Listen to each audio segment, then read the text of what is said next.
I wish to speak about the obvious analogies between this Russo-Ukrainian war and the Winter War, which is to say, when in 1939 the Soviet Union invaded Finland, because the parallels are striking. However, there are some important dissimilarities. But I'll start with the less familiar conflict. So Finland had been part of the Russian Empire for about a century, become independent in 1917, and Lenin said that the non-Russian parts of the empire could go independent if they wished to, but he would prefer that they stayed an honourable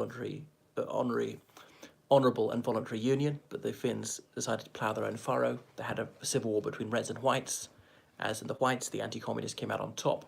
In 1939, Stalin, having got the green light from his mate Hitler, was said, okay, so I can invade Finland and the Germans will do nothing about it. So then he staged a false flag incident, the kind of thing the Russians were thinking of doing with Ukraine, didn't actually do in the end because it was pre-debunked. And they shelled their own town near the Finnish border and pinned it on the Finns in order to launch their invasion of Finland. And Khrushchev, the Soviet leader, much later, he revealed this is exactly what had happened, in fact.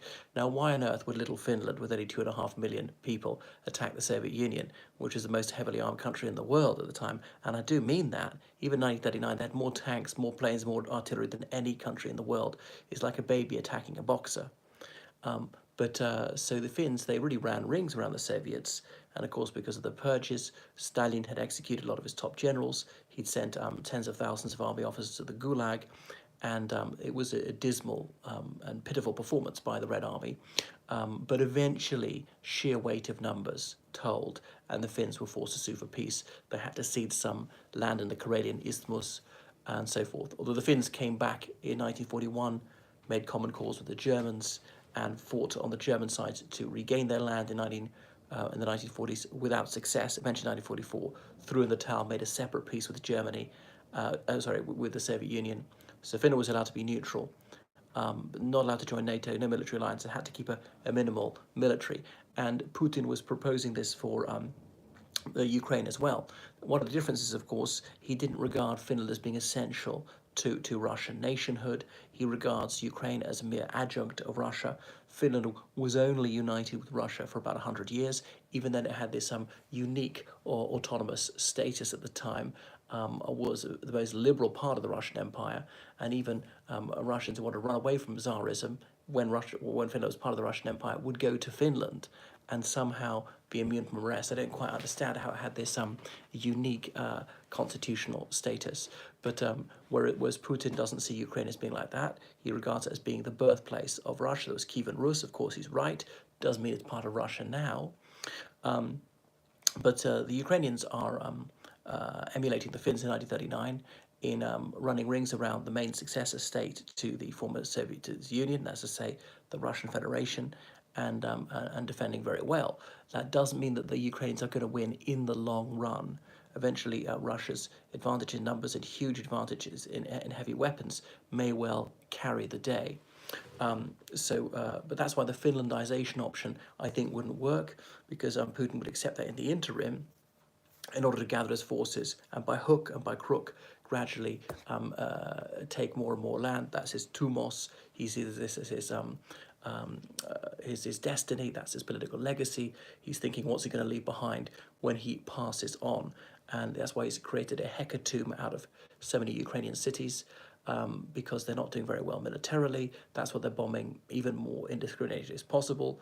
Or would that be discriminately? Are they purposefully targeting civilians? Perhaps they see that as a way of crushing Ukrainian military morale. And it might even work. I mean, if your civilians are killed on purpose by the enemy, does that imbue you with a new ferocity? You'd just be so furious, seeking to avenge these civilians, or maybe to defend the others, but your defense is going to be fairly ineffective, because you can't guarantee that this building or that building isn't going to get bombed unless you have excellent air defense. So far, Putin's been relatively circumspect with his air force, not using it that much. Perhaps it's too precious, just too expensive. I'm surprised that the Americans don't want to give some more of any of their F-35Bs to the Ukrainians. Obviously, required to retrain them, but this war looks like it's going to last several weeks, maybe several months. Is there time to do that?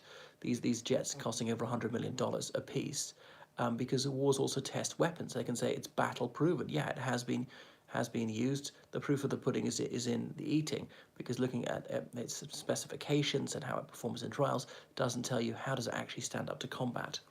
But then perhaps they see that as being too provocative. So on the other hand, maybe the Russian military deliberately killing lots of Ukrainian civilians is going to collapse Ukrainian morale, because they just can't take it anymore. The idea that their children, that their grandparents are being killed, and they would wave the white flag rather than see so many of them being killed. Obviously, more and more of them have escaped to safety. About 3.5 million Ukrainians have left the country, and at least another 2 million are internally displaced people. This is a country saying like 42 million people. Now, that's about 5 million of those were in the Russian-occupied area before the conflict began. A few more of those under Russian control now. And obviously, some people are not going to leave because they're military-age males. That's at least 10 million people. But that's still leaving something like at least 25 million people who could flee. Not all of them are going to flee. And the European Union will really struggle to accommodate all those people.